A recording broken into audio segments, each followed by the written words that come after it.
Welcome to Terra Talks, where we talk about all things real estate. In each episode, we'll tackle current trends and topics of interest, both locally and regionally. However or wherever you decide to tune in, you're not going to want to miss this. Do you dream of maybe owning a beautiful holiday home in Barbados and waking up in your very own space with your own belongings? Maybe you've just traveled with only a carry-on and everything is unpacked for you. Your favorite pool floaties are in the pool and your family's on the way. And all of this is fully funded from the income of your short-term vacation rentals. Or maybe you own a number of properties around the world, or you already have one here in Barbados and are trying to think about how you make the best of your investment with a rental program that really works for you. All of that happens in Barbados behind the scenes when you have a professional property manager or a professional rental manager. There's a lot of opportunities in Barbados for homes that actually do make a good income stream if you're considering an investment, whether it's to cover its costs completely or make a little bit of a return. So in this episode of Terra Talks, we're going to be diving into a few different subjects. The first one is going to be the history of vacation rentals in Barbados and how it all kind of revolutionized from years ago. And then we're going to go into different types of owners that we help. And then we're going to go into many different ways that you can maximize your revenue. And finally, we're going to close with all the things that we see coming on the horizon that are really exciting for us. So yeah, it's very exciting.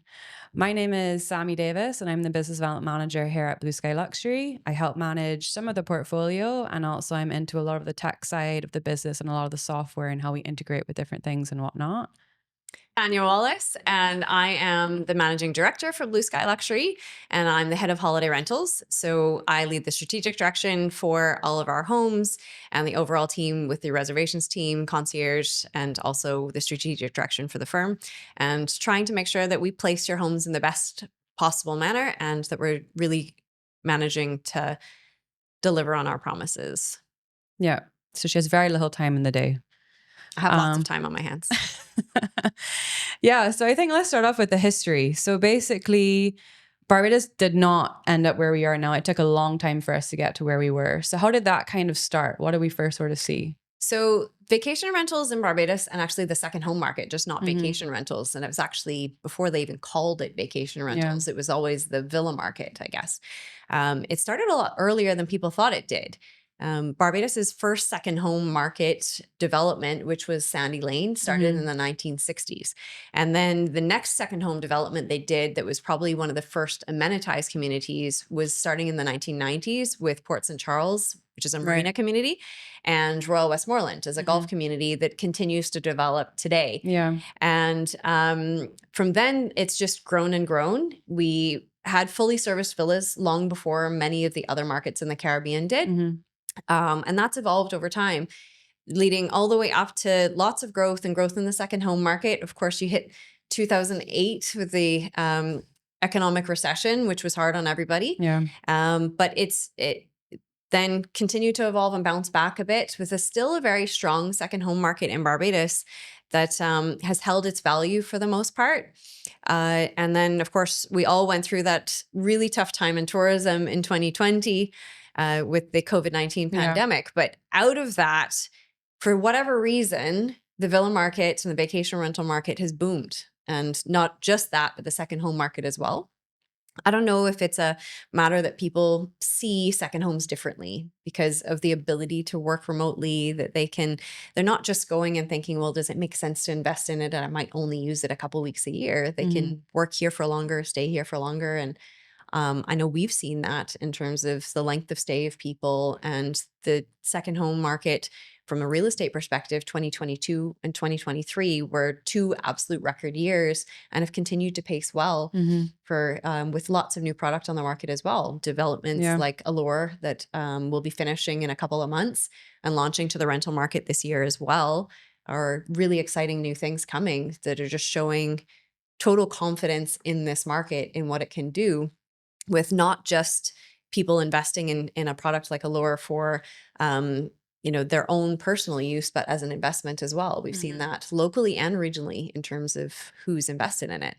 And the other interesting thing that's happened is that tourism arrivals through the pandemic and just afterwards, only up until, it wasn't until I think it was November 2023 that we finally got back to pre-pandemic levels in terms of the visitor arrivals. So before that, we still had at least 10 to 20% less visitors coming to Barbados. And yet in the vacation rental market, we had record years for most of our owners in occupancy and their revenue, because people are just traveling different. So it's been really interesting to watch that you have less physical people coming to Barbados, and yet we have more people in our homes. Yeah. So that's been a really great effect to see happen. And it's continued, and we're excited to see where that goes. Yeah. And we've been in the market for, almost 50 years now under First Bayesian Services and now Blue Sky Luxury in the Terra Group. So seeing the evolution of that for us, we started off with tape charts, literally hanging on the walls. We still have one on the wall that literally has physical tape that we keep needing to frame and put up on the wall. And now we've gotten to the point where our property managers can go out with an app on their phone and inspect properties, and our rental agents can distribute, properties all over the internet. So it's been really interesting seeing how that's evolved over time. It also means that we're now seeing many different types of owners. It's no longer owners that are buying a second home and staying in it a lot of the year. Some of them are also looking for investment opportunities. Some of them are looking to just come for a month or 2 months at a time. So we're seeing lots of different types of owners. How does that impact Blue Sky Luxury? And do we cater to all those different types of owners? Yeah. So, our fundamental philosophy as a manager is that we would do as you would if you could do it yourself, or if you were here, if not better, but because it's what we do. Yeah. And while we rent all of these homes, and we rent over almost 160 of them now at a different range and spectrum, we have anywhere from a homeowner who says, just rent it at Christmas. Otherwise, I'm not interested. So they'll get maybe 2 weeks a year of rental. And other than that, they're not bothered. Or once they reach a certain number, they don't want any more, because primarily it's for their use. And then we have the people on the other end of the spectrum who are buying it specifically for investment. It's rent it first, talk to me after, I'll use it when I can, but I need it to cover its cash flow, or I need it for investment purposes. And so I have to have the cash flow to make it work. And we have to manage those priorities differently, not just from how we manage the reservation side of things and what channels we can distribute them on, but also from the property management perspective, because an owner who is looking at it purely as an investment and really wants to maximize their revenue will typically be someone who understands, okay, I have to reinvest in this product. I have to make sure it's fresh all the time. So that means updating linens every now and then, making sure that they're keeping up with trends in terms of how they furnish their home, and making sure that maintenance is done when they can do it, because when it's busy, you can't. And you have to make sure it comes up. Because if you're not maintaining, then you end up in challenges where it ruins the guest experience.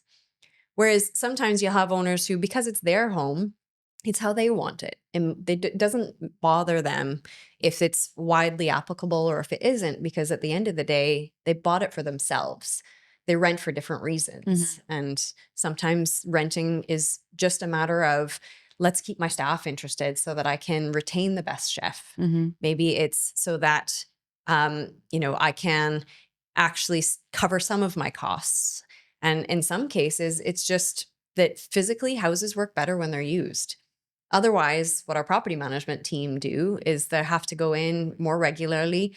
They physically have to go and flush toilets, run water, make sure it works.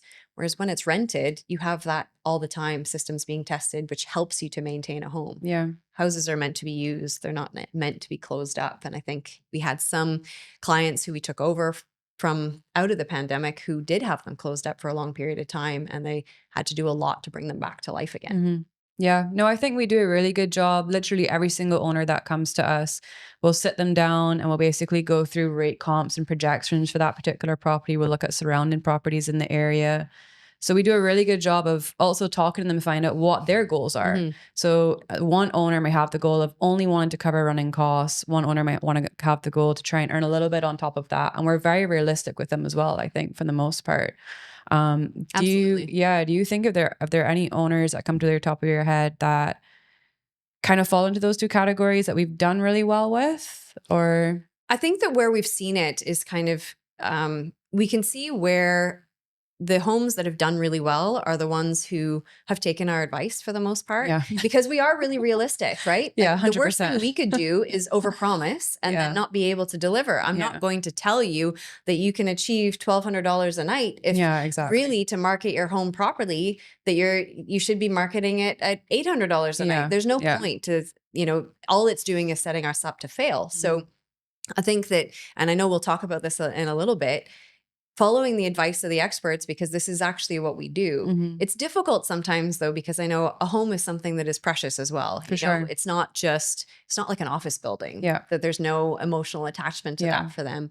For many of them, it's a home that, their family made memories in, or For that they sure. grew up in. And we've seen them go from, we have a home now we've managed for over 10 years that is Mhm. handing down to the next generation now. Yeah. And we'll see how that evolves in terms of how those owners now manage it. Yeah. Because historically it was family home first. I'm not bothered about anything else. Whereas the next generation coming says, well, I don't see it that way. I see it differently. And so they'll make some changes again. Yeah. So, and we see that happen too. I'm sure that you can think of a home where they've bought it at first and they said, I want to rent it all the time. Mhm. That's my priority. Mhm. And then they just fell in love with it Yeah. and they use it more than anyone else. Yeah. No, for sure. Yeah. Or their family uses it for more than they planned, and then we have to make some adjustments. So everything's very flexible. I think as it relates to each individual owner, we have personal relationships with each one of them. We assign each one of them a reservation specialist as well. So they have that connection with our team, not only with the property manager, but their reservations team. So it's a very full service. And I think everyone really loves what they do, which helps. Yeah. In our reservations team, I think our longest standing agent, Asha, has been with us 25 years this year. Yeah. And crazy. Some of the others out of the 7 have all been with us for over 20 years Yeah. as well. I think we added it up the other day. I wish I actually had the stat in my head, but it was like something that sounds really good when we talk about it. That's, over 100 years worth of experience between the 7 of them. Yeah. Which is really awesome. No, it's amazing. So we're lucky enough that we can take not only their knowledge, but our knowledge as a team, and then apply that to each owner. And for each owner on the use case, we look at maximizing their revenue wherever possible. The first thing that comes to mind for me is flexibility. I don't know if you feel the same way. What are some ways that owners can just allow us to kind of take the reins and be flexible, and how can they see that result in positive, I think it's understanding when we say flexibility, I think what we mean is that again, it comes back to trusting the experts, right? Mhm. You mentioned knowledge earlier. Yeah. What we do is based on data. It's not just, a gut feeling. Yeah. We mine data all the time, much more than really anyone else, I think, in Barbados does, because we're a knowledge first culture. Yeah. So it's when I give you a rate, it's not because I'm guessing. It's because we've looked at all of our portfolio, which we have the largest portfolio in the island, and looked at what's worked and what hasn't.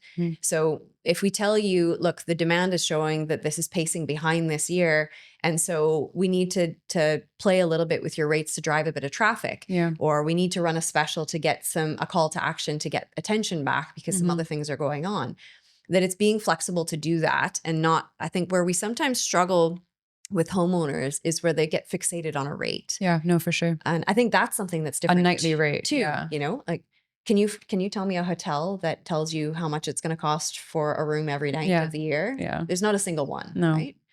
I remember a few years ago, and maybe you remember how long ago we did it, because it was under your direction, and it was this anxious thing before we did it, is we stripped off the published rates from our website. And our owners thought, what are you doing? Yeah. How are they going to know? And we did it because the future for us is dynamic pricing. For sure. It's about making sure that you are flexible with your rates to match the supply and the demand. And I think sometimes a myth there is that owners think, oh, you just want a discount. Yeah. And it's not that. No, absolutely not. I mean, for us, revenue management, which is the second thing that we look at in terms of maximizing revenue, it works in both directions. So if we set a nightly rate in revenue management dynamic pricing, if it looks at all the demand and occupancy in that area and it tells you, well, actually, you could be earning a bit more. It will shift the rates to be higher as well. So it kind of works. And in most cases in the high season, you do see a higher rate than you would have expected. So it's been a really fantastic learning experience for us over the last 2-3 years now that we've been using it. Really helpful for a lot of properties that are very instant bookable, and do have a lot of, bookings coming in and out. So it's been really good. And we've seen it go up too. We've seen where the published rate, it used to be that we'd say published rate. And I remember recently writing into a contract or reviewing an old contract where it said published rate is the rate that will appear on our website. And I went, hold on a second.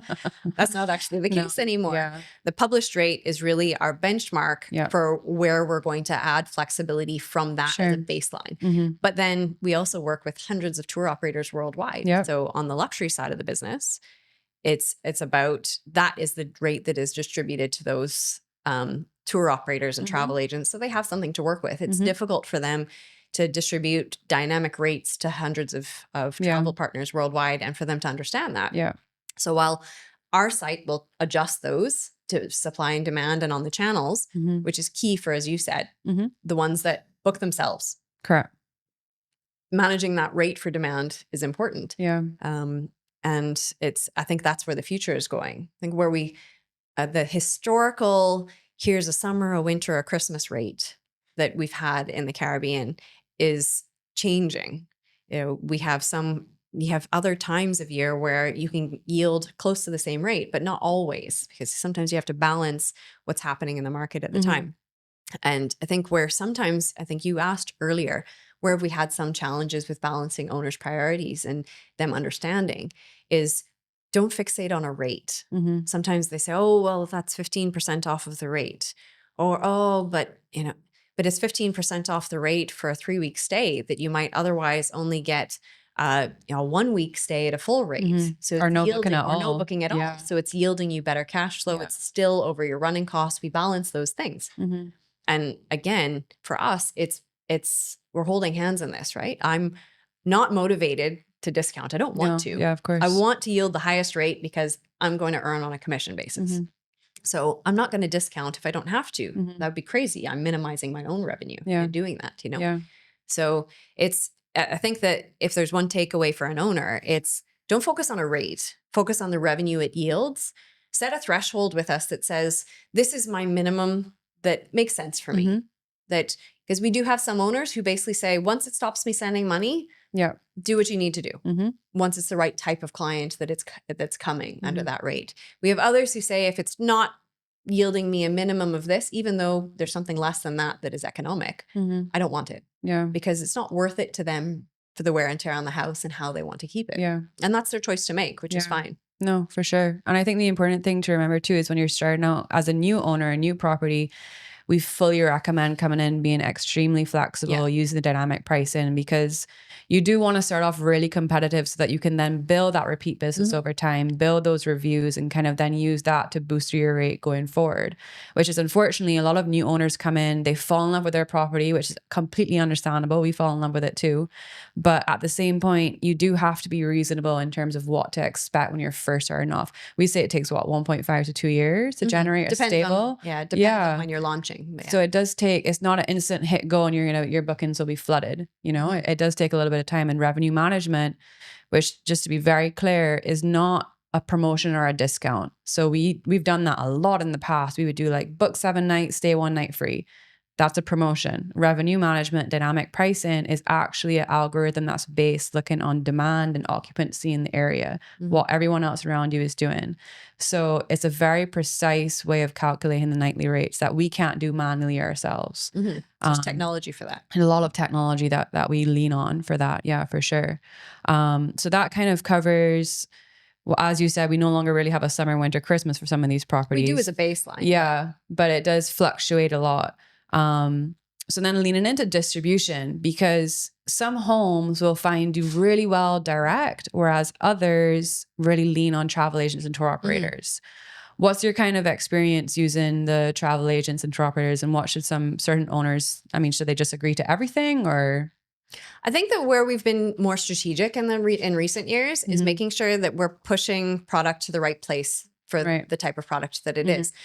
We talked a bit about, when the villa market first started, it was very, very, very, very travel agent heavy and tour operator heavy. And some of that is, realistically, if we're honest with ourselves, we're a small market. Yeah, no, for sure. In a larger, sophisticated market, they think, well, are they really set up to look after us in the same way, say, an overseas travel agent is?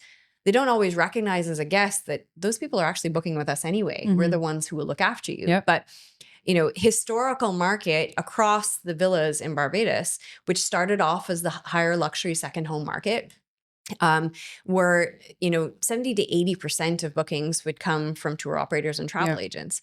And I remember you and I went to the Vacation Rental Management Conference in 2019, and nobody in the US talks about travel agents and tour operators. Yeah, we kept bringing it up and they'd be like, what's that? Yeah. We're like, sorry. Yeah. And I think that's just it, right? Yeah. You know much better than anyone else because you developed out all of the online channels and how we use them in Blue Sky from years ago. But that market has changed a lot. Like starting out from, I can't remember, I'm sure you will, what the first channel was that happened and how that's grown. It's just become more mainstream to the point that people don't say, oh, I'm staying in a vacation rental. They say I'm staying in an Airbnb. Yeah. Or a verbal. Yeah. If you want to get technical, it's no longer VRBO, it's verbal. Vacation rental by owner. I had someone ask me that yesterday. They said, what's that? Yeah. Yeah, home away basically is what it used to be. Yeah, we've seen a lot of changes, especially in that space. I mean, when I first started at Blue Sky, and that was like almost 8 years ago now, we were doing everything manually. So literally we were out of our 100+ properties, we were actually going on to each individual channel, creating them individually, updating the rates individually, blocking calendar. Like it was, looking back now, it was absolute madness. I have no idea how we were doing it. But now we've gotten to the point where it's literally a click. I mean, we're so lucky to the fact that we can be integrated with as many distribution channels as we want. And we go deeper than that. We can say, well, you know what? I don't think this channel will really work for you. So let's focus, because the billboard effect, which is something that we learned about a little while ago, basically billboard effect just means that the more that people are seeing your name and your property name outside, doesn't have to mean that they have to work to book it on that particular channel. They could come and find us directly. So the billboard effect works amazingly, especially for those channels, because we're not paying for the billions of marketing that Airbnb and VRBO are. We don't have to do anything behind that, but they're pushing our brand for us. Because we're there as the Exactly, host. So they'll find us as a host and they'll Google us as a host and find us property. directly. Yeah. So that distribution side for us, a lot of owners will still look at Airbnb and be like, oh, well, I don't want to run a party house. It's completely different now. It's a very different experience. And the guests that we see coming through Airbnb are slowly climbing up the ladder where they're booking more and more exclusive and expensive houses. When we saw that when Airbnb took over one of used to be our favorite travel agents, tour operators, Luxury Retreats, and then created Airbnb Lux. Luxury Retreats was huge for us as a tour operator. And then Airbnb took them over and we've seen kind of a little bit of a shift with those bookings. But yeah, it's a great area to definitely get your properties onto, and we'll help you with that essentially. I think it's interesting you talk about luxury retreats, because what I think we started talking about is distributing your property to the right place. Yeah. And I think that we started to talk about how travel agents were such a huge part of the market and how that's changing. But it depends on the property is the answer, right?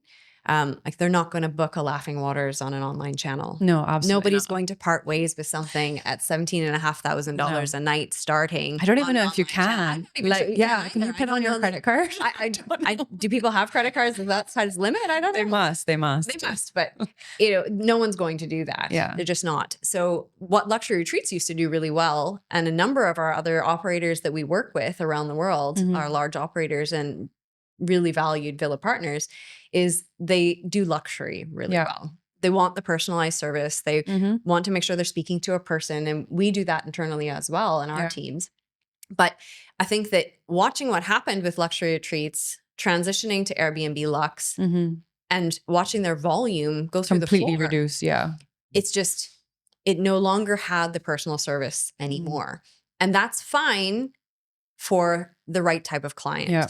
But on the luxury end, it doesn't work. It doesn't work. Yeah. And so where we find that the online channels work is in the portfolio you primarily manage, that you, with the right rates, you'll launch it this week and you'll have a booking next week for the first one. It already starts automatically because you know it's the right product. Yeah. Those channels work based on conversion. the algorithm works on conversion. Mhm. If they see it and they think there's no way this is going to rent, Yeah.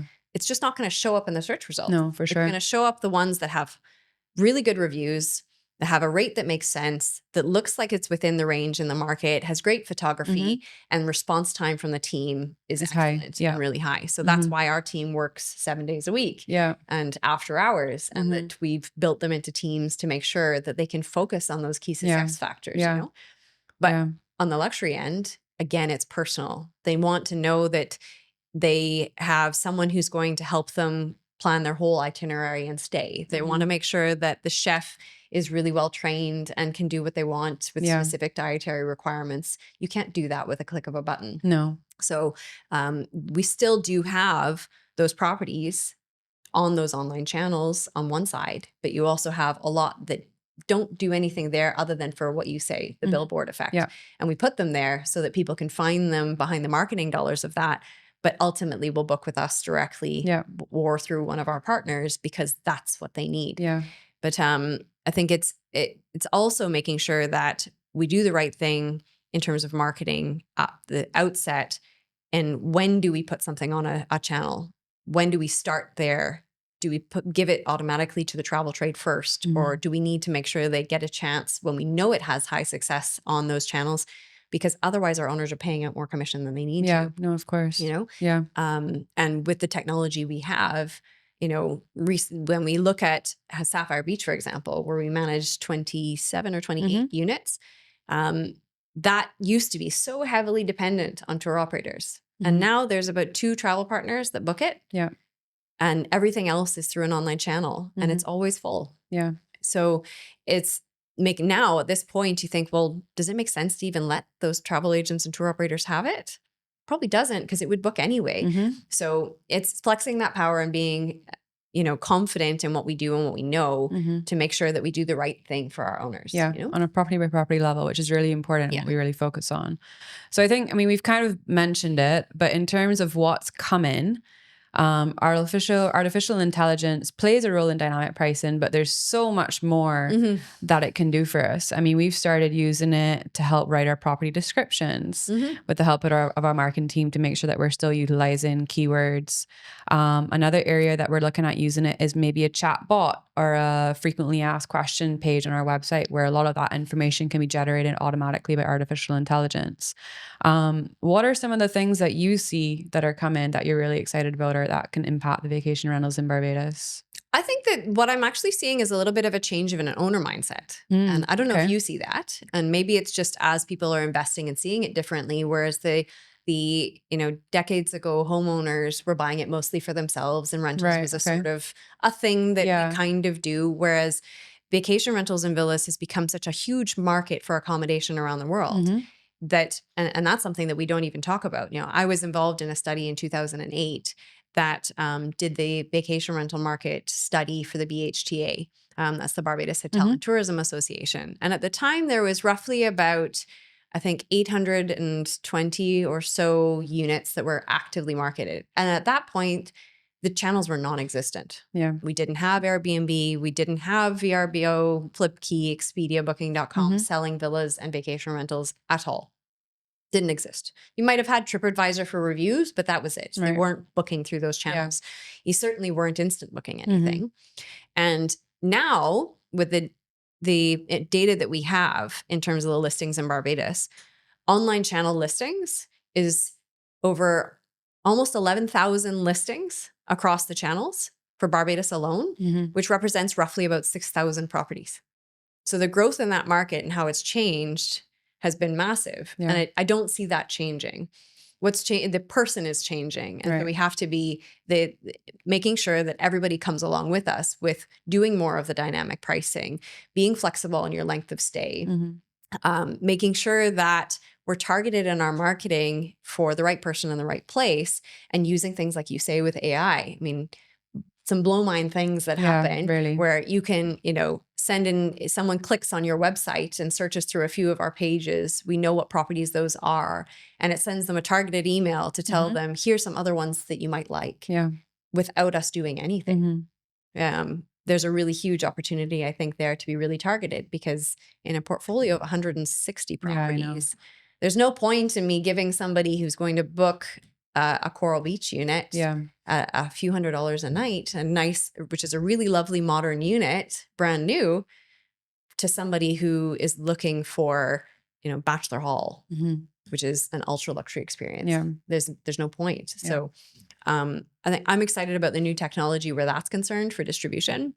I'm excited about making sure that we educate our owners so that they can help us do better for them as well. Yeah, no, of course. I mean, in all honesty, I think that you're the one who knows what's more up and coming in terms of the innovation side of things. I mean, Sammy's the brain behind most of the innovation that's happened with us, even though she doesn't like to say so. But you go to present in big shoes. You have big shoes to fill. It was easy when I was younger. It was easy when I was like, 20? Now that I'm like pushing just over 30, it's like, oh God, what's Facebook? What's TikTok? Yeah.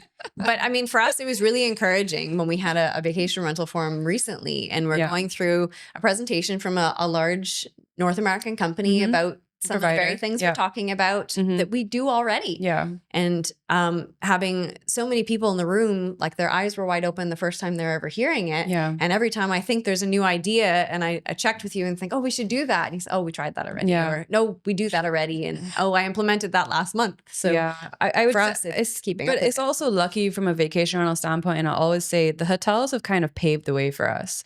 The hotels are still higher in, across all levels in terms of technology and, innovation than vacation rentals. So we're still kind of chasing their footsteps.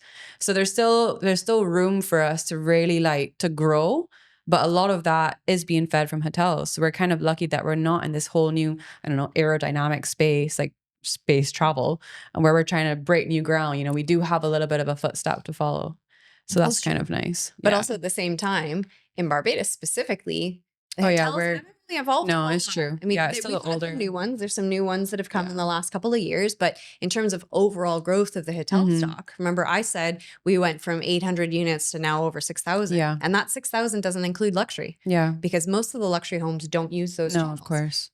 So, if we're conservative, it's probably 7,000 units. And that doesn't include the people who have second homes here that are effectively tourist accommodation, but only for them because they don't rent them. They're just owner use. Yeah. And it's a huge market. Too. Yeah. But it's the hotels, when you actually look at the statistics over the same 10 years, their stock's been relatively flat at somewhere around 5,500 to 5,700 bedrooms versus, 6,000 units. Even if I said an average of 2 bedrooms per unit, or, that's 12,000 bedrooms in our market. Yeah. It's just totally growing, underestimated. still growing. Yeah. No, it's really exciting. So I think in closing, having said all of that, what do you think is one thing that a new owner, somebody that's looking at purchasing a property, should take away from the session today? I think one thing is to know that it's not a one-size-fits-all solution for everyone. That when you have a professional rental manager, I'm not going to tell you when you can use your home and when you can't. No, of course. What I will tell you is if you want to maximize your revenue, this is when you should make sure you have it available. So we'll be honest with you in that. I think it's to understand that there are people like us that are following the trends all the time and making changes and adapting to it going forward because it's changing so fast. That it's worthwhile spending the time thinking about what your goals are and having that conversation, but also understanding that when someone tells you this is what is realistic to achieve, it's within our group anyway, that it's backed by information. Yeah. Because there are homes that will not make a profit. That anyone who tells someone with a 5-bedroom off-beach home with 3 staff that they're going to use at Christmas every year is going to make money. It's not. Yeah. There's no point in lying to someone about it. So I think that it's understand that it's not one size fits all. Be intentional about your goals. Be open about your goals and communicating them, but listen to the advice because we're both in this together. This isn't about you giving us your home and us just making lots of money off of it while you don't. Yeah. It's about balancing the two things, because ultimately if we didn't have our homeowners, Yeah, I know. we wouldn't have a business. Yeah, exactly. Yeah. And we're also so passionate about what we do too, which I think is a really important thing. You want to look for somebody that is passionate about your home and the staff that go into it, the quality, the guests that go into it. And we love what we do. Every single person in this building loves what they do. So I think it's a really important aspect to look when you are looking for a property manager or a vacation rental manager, that you are looking for someone that's constantly pushing the envelope and constantly literally will represent your home as if it was their own. Yeah. So that's really lovely. What do you think in terms of an existing owner that we have on board? I mean, obviously they should just come to us and say, you know what, okay, I think I can be a little bit flexible. You know, what do you think are the first steps that we would then kind of take with them to go from there? I think we have to do an even better job at educating them. Yeah. And I guess things like this will help to start with that, and having individual conversations about them with their key success factors and making sure we're matching them. Yeah. But I think we also need to make sure that we're setting expectations clear for where they are today and where they could be. And if they don't want to, they don't want to. Yeah. But it just depends, like we started this by saying, if you want to maximize your revenue. Yeah, exactly. But not everyone wants to. Yeah. So for an existing homeowner, I think it's to understand that while it might feel like we just want a discount, that is in absolutely no way our priority. Don't take away. If that's the one thing you're taking away, don't take away discounting from today. Yeah. I mean, sometimes you need to, Yeah. but we don't want to. Yeah. At all. We sit in our reservations team and can hear them on the phone all the time. Yeah. Saying no. Yeah, exactly. Because Yeah, it's they know true. they'll get it booked anyway. So it's, I think it's just understand that what we do is professional, understand that what we do is backed by knowledge, and that we don't always get it right, but we will tell you if we need to make a change, and trust that it may just be that the market changed or what we expected at the time. Yeah, exactly. Yeah. No, all very good takeaways. So I think just to close it off, how can they find us? If somebody wants to work with us, I mean, you found the podcast, so clearly we've done something right, but how can they work with us?